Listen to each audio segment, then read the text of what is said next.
So for next up, we want to actually talk about the epidemiology of congenital heart defects. So epidemiology, you're just trying to say, okay, you have a disease condition, so you want to look at what group of people in the community is this disease condition affecting the most.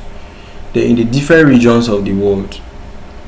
Okay, where is this disease condition highest? What are the factors? Okay, that's the epidemiology. So for congenital heart defects, you see them are just issues with the heart where the baby is born with.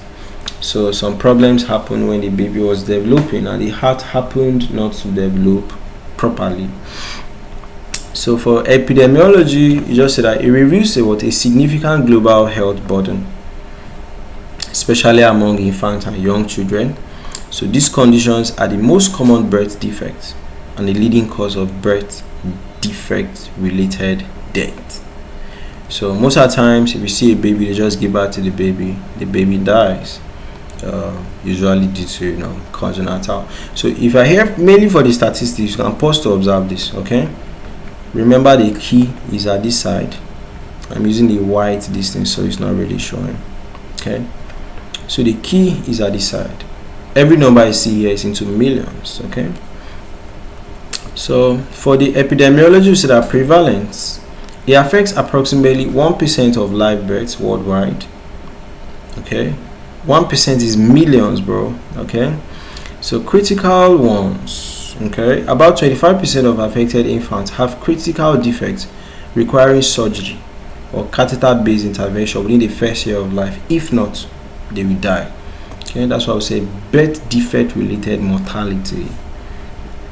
The survival improvements, advances in diagnosis and treatment, like the way we are improving in medicine, has actually improved the way these children are surviving. Do you understand? So for example, 1 year survival for infants with critical congenital heart defect rose from about 67% between 1979 to 1993 to about 83%. Okay, so we are improving on it. It's still causing death, but there's much more improvement on it. Now let me tell you, the improvement doesn't have to be only health wise.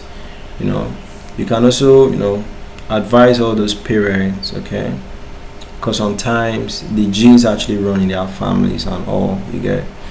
Then regional variations, though, high burden is in South Asia. Let's confirm that on the map. So can I say,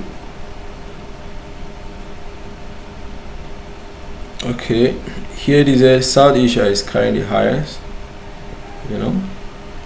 South Asia, okay, with Oceania showing the highest mortality and disability adjusted life years. Okay, then social demographic impact, so low and lower middle,